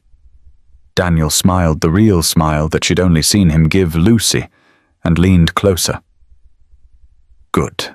When he kissed her soft and careful and full of promise, Victoria felt like she was finally coming home to a place she'd never known she was searching for. Lucy stirred in Daniel's arms, mumbling sleepily. Daddy, are you kissing Miss Victoria? Maybe a little? Daniel admitted not moving away from Victoria. Good, Lucy said with 8-year-old wisdom, settling back to sleep. She makes you smile the way Mommy used to. Over Lucy's head, Daniel and Victoria looked at each other with wonder and possibility, and the kind of love that changes everything. So what happens now? Victoria asked. Now we figure out what comes next. Together. Together, Victoria agreed and meant it. Victoria should have known their happiness couldn't last untouched. It started with small things, her feeling of being watched during a grocery store run, with Lucy Daniels' instinctive tension when unfamiliar cars lingered too long outside his apartment building, Emma's nervousness about walking alone even in daylight. They'd been so focused on building their unconventional family that they'd forgotten the original attackers had never been caught. The reminder came on a Tuesday afternoon when Emma called Victoria's office, her voice shaking with barely controlled panic. Bella, they're here, the men from that night. They were waiting outside my dorm. Victoria's blood went cold. Where are you now? Campus security office. But they saw me, Bella. They know who I am. Victoria was already grabbing her keys, her mind racing through security protocols and escape routes. Stay exactly where you are. I'm sending our security team and I'll be there in 15 minutes. But first she needed to call Daniel. He answered on the first ring. Victoria. What's wrong? The men who attacked Emma. They found her at college. Campus security has her, but Daniel, if they know where she goes to school, they know where we live. Daniel's voice had shifted into the calm, controlled tone she recognized from their professional meetings. The voice of someone calculating threat levels and response options. I'm pulling Lucy out of school right now, Victoria said, already moving toward the elevator. Meet me at the safe house. What safe house? The one I had prepared 3 weeks ago when I realized this was a possibility. There was a brief pause. You've been planning for this? Daniel, I've been planning for everything since the night I almost lost my sister. I'm not losing anyone else. The safe house was a modest apartment in the Pearl District, registered under one of Lane Industries' subsidiary companies, and equipped with the kind of security features that weren't obvious but were absolutely effective. Victoria had hoped they'd never need it. Daniel arrived first, carrying a duffel bag and Lucy's backpack. Lucy herself looked confused but excited by the unexpected adventure. Are we having a sleepover? She asked, as Victoria let them in. Something like that, sweetheart, Daniel said, his eyes scanning the apartment's layout with professional interest. Victoria had retrieved Emma from campus and collected their essential belongings. Emma was trying to stay strong, but Victoria could see the fear underneath her brave facade. How long do we have to stay here? Emma asked, settling onto the couch. Until we know it's safe, Victoria replied, then looked at Daniel. How bad is this? Bad enough. Daniel had moved to the window, checking sight lines and escape routes. These weren't random attackers looking for easy money. They targeted Emma specifically because she's connected to your family. Now they're escalating. Lucy looked between the adults, her 8-year-old intuition picking up on the tension. "Daddy, are the bad men coming back?" Daniel knelt beside her chair. "Some bad men are trying to scare us, sweetheart. But I'm not going to let anything happen to you or to Miss Victoria or to Emma. That's a promise. Are you going to fight them again if I have to? Will you win?" Daniel looked at his daughter's trusting face and felt the weight of every promise he'd ever made her. "Yes, Lucy, I'll win." That night, after Lucy and Emma had fallen asleep in the safe house's bedroom, Victoria and Daniel sat in the living room, keeping watch and planning their next moves. "This is my fault," Victoria said quietly. "I brought attention to your family." "The press conference, the publicity, no." Daniel's voice was firm. "These men made a choice to threaten innocent people. That's on them, not you. But Lucy is my responsibility. And protecting her means protecting all of you because you're all family now." Victoria looked at him in the dim light of the apartment. "When did that happen? When did we become family?" "For me, the first time I watched you help Lucy with her homework. The moment I realized you weren't just visiting our lives, you were becoming part of them. And now I've put everyone in danger. No, Victoria. Now we face the danger together, as a family should." The next morning brought news that changed everything. The police had identified the attackers and tracked them to a warehouse in southeast Portland. They were planning something bigger than harassment or intimidation. "They've been watching Emma's schedule, mapping her routines," Detective Morrison told them during a secure phone call. "But they've also been watching Lucy." Daniel's face went stone cold. "What do you mean? Photos of her school, her playground, your apartment building? These men are planning a kidnapping, Mr. Rivers. They want leverage against the Lane family." Victoria felt like she was drowning. "How do we stop them?" "We don't," Daniel said quietly. "I do." "Daniel, no. We call in more police, more security, and give them more time to hurt someone." Daniel was already moving toward his duffel bag, pulling out equipment. Victoria recognized from his professional work. "These men threatened my daughter. That ends now. You can't just—" "Yes, I can." Daniel's voice carried the absolute certainty of someone who'd spent 15 years handling exactly these situations. "This is what I do, Victoria. This is who I am when people I love are in danger." Lucy appeared in the living room doorway, rubbing sleepy eyes. "Daddy, why are you putting on your serious clothes?" Daniel looked down at himself. Without realizing it, he'd been assembling gear and weapons with the unconscious efficiency of long-practiced tactical vest communications equipment, the tools of a profession he'd thought he'd left behind. "I have to go take care of something, sweetheart. The bad men are—" Lucy walked over and hugged him fiercely. "Be careful, Daddy. And remember that you're not just protecting us. We're protecting you, too." Daniel knelt to her level. "What do you mean, we love you? So you have to come back safe, because we need you." Over Lucy's head, Daniel met Victoria's eyes. In them he saw everything he'd hoped for, and everything he was afraid of losing: love, family, a future worth fighting for. "I'll come back," he promised. "All of you are worth coming back for." As Daniel prepared to leave, Victoria caught his arm. "Don't try to be a hero, Daniel. Just come home." "I'm not trying to be a hero," Daniel replied, adjusting Rebecca's compass in his pocket one last time. "I'm trying to be a father, and fathers protect their families." When the door closed behind him, Victoria was left with Emma and Lucy, and the terrible understanding that sometimes love means watching someone you care about walk into danger because it's the only way to keep everyone safe. All they could do now was wait and hope and trust that the man they loved would find a way to come home to them. The warehouse in southeast Portland looked abandoned from the outside, broken windows, graffiti-covered walls, the kind of building that urban decay had claimed years ago. But Daniel's trained eye caught the details that revealed otherwise fresh tire tracks in the gravel, subtle security cameras, the faint glow of lights through boards that weren't quite secure. Inside, two men who'd thought they could terrorize his family were about to learn what happened when predators targeted the wrong prey.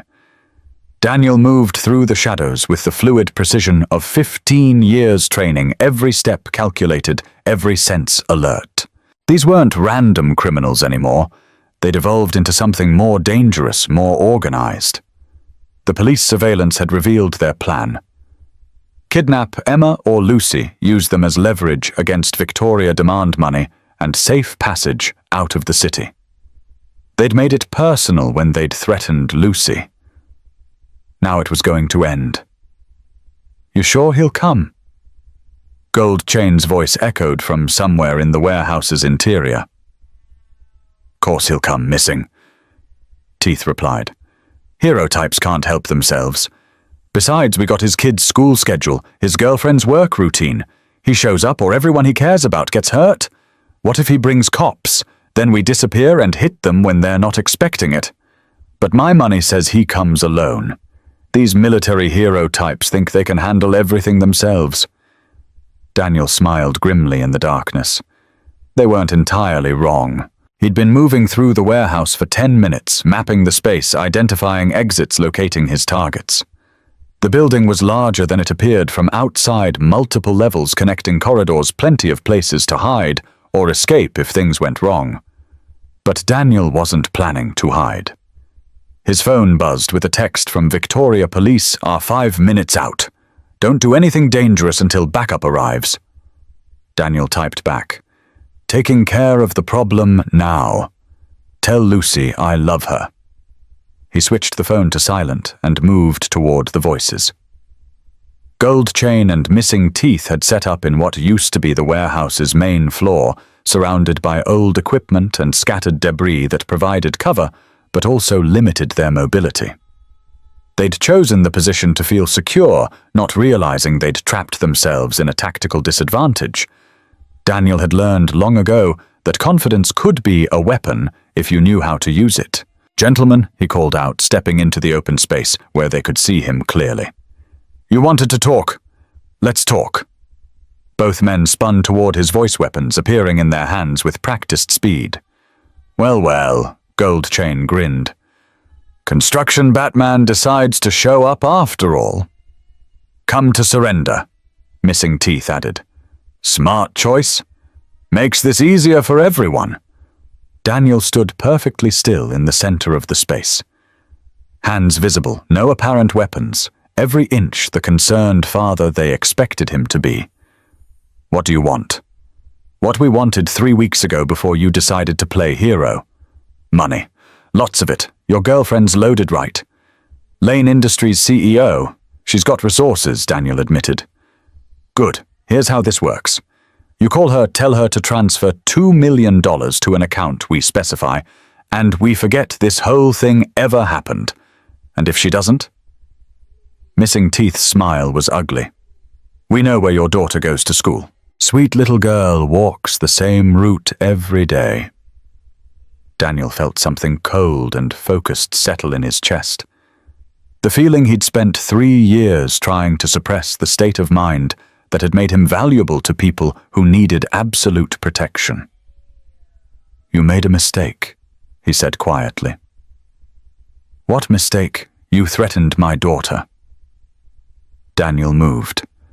The broken piece of warehouse equipment behind him, a metal support beam he'd loosened while moving through the shadows, came away in his hands with 15 pounds of perfectly balanced steel. Gold Chain's gun was rising to fire when the beam struck his wrist, the bone snapping with an audible crack. Missing Teeth was faster, more experienced, already adjusting his aim to compensate for Daniel's speed. But Daniel had spent years fighting men who were faster, more experienced, and better armed. The difference was that Daniel was fighting for Lucy's safety, and men fighting for family didn't lose. He rolled left as missing teeth fired using the warehouse's scattered debris as cover, letting his opponent's aggression work against them. Gold Chain was screaming, clutching his broken wrist, his gun somewhere in the darkness. Missing Teeth was firing wildly, trying to track a target who moved like smoke between the shadows. "You can't hide forever," Hero, Missing Teeth, shouted. "Come out and face me like a man." Hiding. Daniel's voice came from a different direction than expected. "Who's hiding?" The tackle came from behind Daniel, emerging from concealment with the sudden violence of a striking snake. Missing Teeth was bigger, stronger, but Daniel had leverage and momentum and 3 years of suppressed protective rage. The fight lasted less than 30 seconds. When police sirens finally wailed into the warehouse district, they found 2 unconscious men zip-tied with improvised restraints, their weapons secured, and Daniel sitting calmly beside them, Rebecca's compass in his hands. Mr. Rivers' Detective Morrison approached carefully. "Everything all right here? Everything's fine, Detective. These gentlemen were just explaining how they planned to threaten my family. I think they've reconsidered their position." One of the paramedics was examining Missing Teeth's injuries. Whoever did this knew exactly what they were doing. Precise, controlled, minimal damage, but maximum effect. "Professional work," Detective Morrison observed, looking at Daniel with new understanding. "Just a dad protecting his family," Daniel replied. But as they walked back toward the patrol cars, Rebecca's compass felt different in his pocket. Not broken anymore, but finally pointing in the direction it was supposed to go. Home. 3 months later, Daniel stood in the community garden that had been built where the alley attack first happened, watching Victoria work with a group of neighborhood kids to plant flowers in the memorial section. The space had been transformed from a place of fear into something beautiful, a testament to Victoria's belief that darkness could always be turned into light. Lucy was leading the flower planting operation with the serious dedication she brought to all important projects, instructing 8-year-olds and board members with equal authority. "Miss Victoria, the marigolds have to go in the front because they're shorter," Lucy explained patiently. "You can't put tall flowers in front of short flowers because then nobody can see the short ones." "That makes perfect sense," Victoria agreed solemnly. "What about these roses? Roses are tricky. They're pretty, but they have thorns, so they need to go somewhere safe, where little kids won't get poked." Emma, who'd been documenting the garden project for Lane Industries' community outreach program, lowered her camera and grinned. "Lucy should be a landscape architect. Lucy should be whatever she wants to be," Victoria said, brushing dirt from her hands. "She's got the planning skills for it." Daniel watched this interaction with the kind of contentment he'd never expected to feel again, the sense of being part of something larger than himself, something good and growing and full of hope. Rebecca's compass sat in his pocket, fully repaired now, thanks to a watchmaker who'd carefully restored its original precision. The needle pointed steadily north, no longer spinning wildly in search of direction. It was time. Lucy, Daniel called. "Can you come here for a minute?" Lucy bounded over, her hands covered in potting soil and her face bright with excitement. "Are we ready for the surprise now? You remember what we talked about?" "Yep, I have the speech all memorized and everything." Emma looked between father and daughter suspiciously. What speech? Victoria was still kneeling by the flower bed, focused on getting the spacing right for the marigolds. "What's going on?" Lucy took a deep breath and launched into the most important presentation of her 8-year-old life. "Miss Victoria, Daddy and I have been talking, and we decided that our family isn't quite complete yet. We love Emma, and we love you, and we think you love us too, even though sometimes you still try to do everything by yourself because you forget that families help each other." Victoria stood slowly, a smile beginning to tug at the corners of her mouth.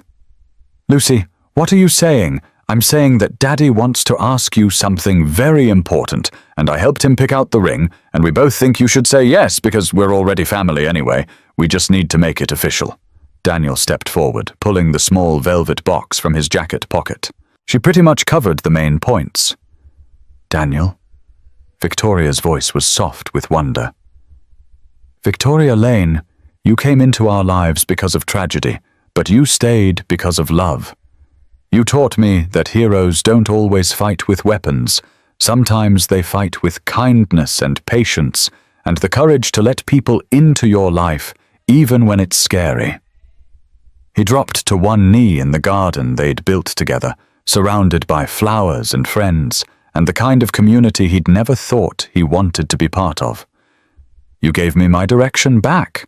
You gave Lucy an expanded family. You turned a broken compass into something that points toward home." He opened the box, revealing a simple, elegant ring that caught the afternoon sunlight. "Will you marry me? Will you marry us?" Lucy corrected. "Because if you marry Daddy, you get me too." "It's a package deal." Victoria laughed through tears she didn't realize had started falling. "A package deal? The best kind," Emma said, appearing at Victoria's shoulder with her camera ready. "The kind where you get everything you never knew you wanted." Victoria looked at Daniel kneeling in the dirt with hope and love written across his face.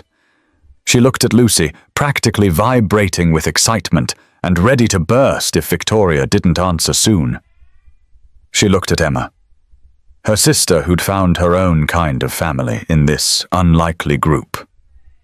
"Yes," she said simply. "Yes to all of it. Yes to the package deal. Yes to the family. Yes to whatever comes next, as long as we face it together."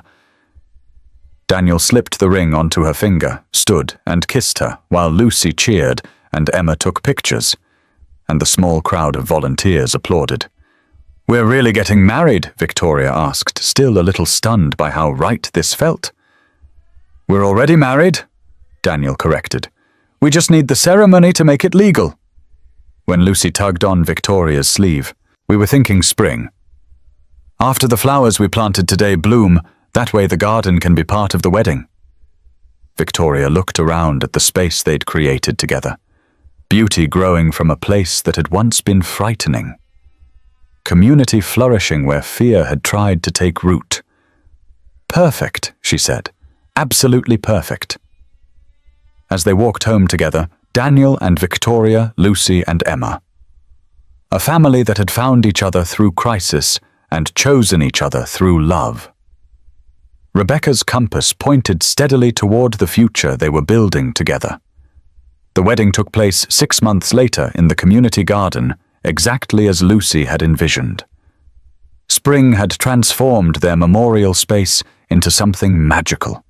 Marigolds blooming in neat rows, roses climbing carefully, placed trellises, and everywhere the evidence of life growing from careful tending. Victoria wore a simple white dress that Lucy had helped choose. It has to be pretty, but also good for hugging had been her main criteria. Daniel wore his dress uniform for the first time in years, the medals and decorations a reminder of the man he'd been before becoming the man he was now. Lucy served as flower girl, taking her responsibilities so seriously that she counted her steps and made sure each handful of petals was distributed with mathematical precision. Emma stood as maid of honor, tears streaming down her face as she watched her sister marry the man who'd saved both their lives in different ways. The guest list was small, but meaningful. Daniel's former military colleagues, Victoria's board members who'd become genuine friends, teachers from Lucy's school, neighbors from Daniel's apartment building, construction workers who'd known him as just another guy trying to make an honest living. "Dearly beloved," the officiant began, but Lucy interrupted immediately. "Excuse me," she said politely. "Before we start the wedding part, I have something to say." Victoria and Daniel exchanged glances. They'd planned for Lucy to speak, but not quite this early in the proceedings. "Go ahead, sweetheart," Daniel encouraged. Lucy turned to face the assembled guests with the confidence of someone who'd been practicing this speech for months. "Hi, everyone. Thank you for coming to watch my daddy marry Miss Victoria so she can officially be my family. I know some people think it's weird that a construction worker married a CEO, but I think it makes perfect sense." She paused dramatically, the way she'd seen people do in movies. "See, my daddy is really good at building things. He builds houses and bridges and stuff for his job, but he also built our family back together after my mummy died. And Miss Victoria is really good at running things and making sure people are safe and happy. So together they can build and run a family that's really, really good." The crowd chuckled softly, charmed by 8-year-old wisdom. Also, Lucy continued, "Miss Victoria makes Daddy smile the way he used to smile in pictures with Mummy, and Daddy makes Miss Victoria laugh, even when she's stressed about work stuff.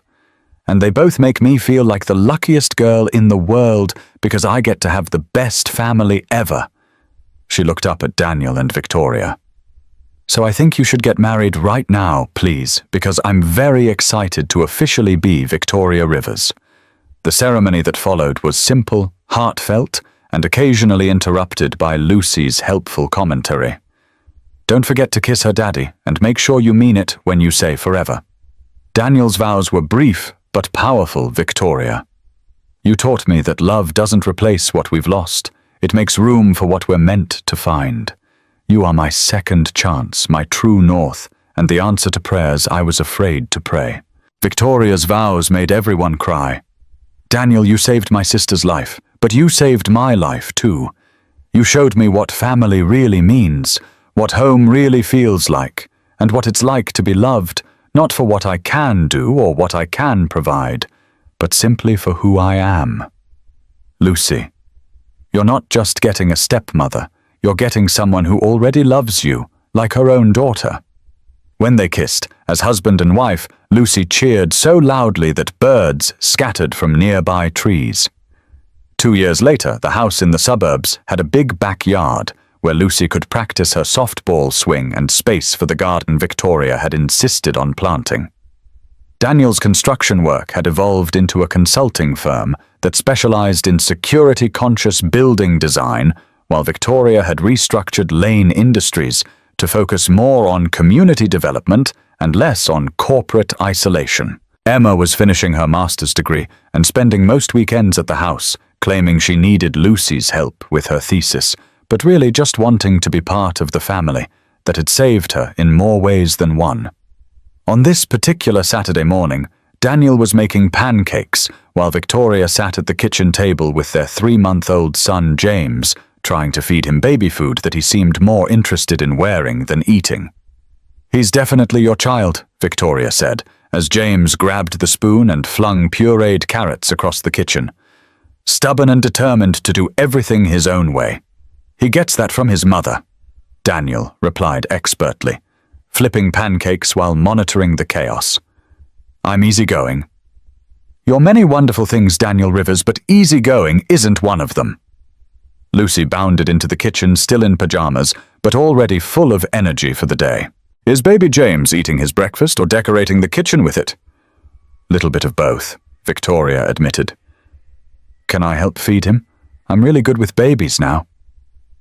Lucy had appointed herself James's official big sister and took the job as seriously as she'd once taken apple selection. She'd read every book about baby care that the library had practiced with dolls and created detailed schedules for feeding times and nap routines. "After you eat your pancakes," Daniel said, setting a plate in front of his daughter. "Deal." "Oh, and Daddy," Mrs. Chen called. "She wants to know if you can teach another safety class at the community center next week. And Mr. Williams from Emma's college wants to talk to you about doing security consulting for their campus." Daniel looked at Victoria, who nodded encouragingly. His work had evolved beyond personal protection into something broader. Teaching people how to keep themselves and their families safe, designing buildings that prioritized security without sacrificing openness, consulting on community safety programs. "Tell them I'll call back after breakfast," Daniel said. "And Daddy, Miss Rodriguez from the school district wants to know if Miss Victoria can speak at the career fair next month about being a successful businesswoman." "I'll add it to the calendar." Victoria said, bouncing James gently as he grabbed for her hair. Lucy took a large bite of pancake, chewed thoughtfully, then announced, "I think our family is really good at helping other families." "What do you mean, sweetheart?" Daniel asked. "Well, you teach people how to stay safe, and Miss Victoria helps companies be better, and Emma studies how to help kids learn better, and I'm going to be a teacher when I grow up, so I can help kids too. It's like we're all in the helping business." Victoria and Daniel exchanged the kind of look that married couples perfect over time. Amazement at their daughter's insight, pride in the person she was becoming, and gratitude for the life they'd built together. "You're absolutely right," Victoria said. "We are in the helping business." "The family business," Daniel added. That afternoon, Daniel found himself in the backyard, pushing James in his swing, while Victoria and Lucy worked in the vegetable garden. Emma was reading in a lawn chair, supposedly studying, but actually just enjoying being part of the domestic chaos. Rebecca's compass sat on the patio table, no longer carried daily, but still treasured, still perfectly calibrated. Next to it was a photo from their wedding day, all four of them laughing at something Lucy had said, surrounded by flowers and community and love. Daddy Lucy called from the tomato plants. "Come help us. Victoria planted the seeds too close together, and now we need to transplant some of them." "Crisis management," Victoria said cheerfully. "My specialty."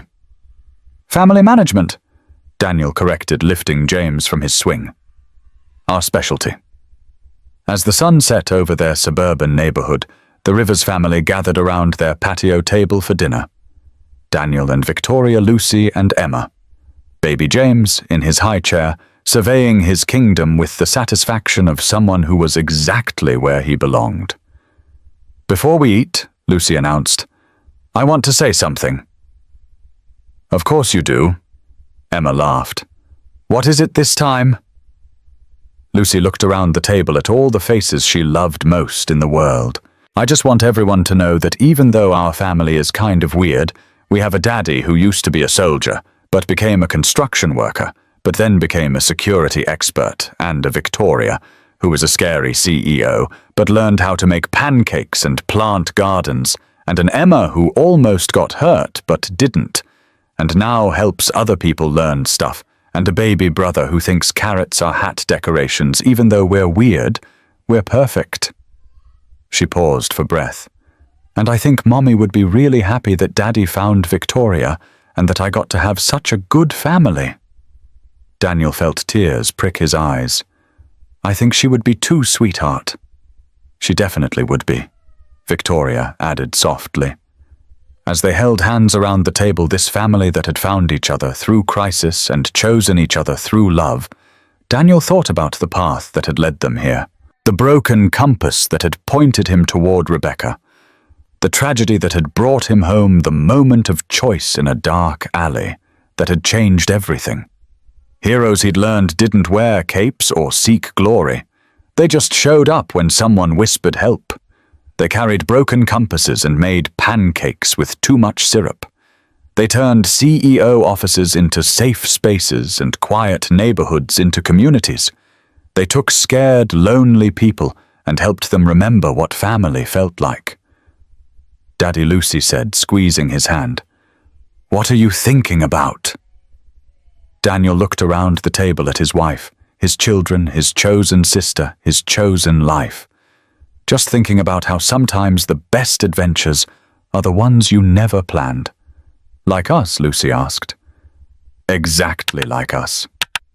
As Portland's lights began to twinkle in the distance and the last rays of sunlight faded into evening, the Rivers family began to eat their dinner, imperfect, chaotic, absolutely right. Sometimes heroes don't wear capes. Sometimes they just carry broken compasses, make pancakes with too much syrup, and show up when someone whispers help. They're not looking for glory. They're just looking for home. And sometimes, if you're very lucky, they save you in every way a person can be saved. If you believe true heroes live quietly among us, please hit that like button and subscribe to our channel for more inspiring stories like this one. Share this video with someone who could use a reminder that courage comes in many forms, and that the best families are often the ones we choose. What did you think of Daniel and Victoria's story? Let us know in the comments below and tell us where you're watching from around the world. Until next time, remember that sometimes the most ordinary people do the most extraordinary things, and that love has the power to heal even the deepest wounds. Thank you for watching, and we'll see you in the next story.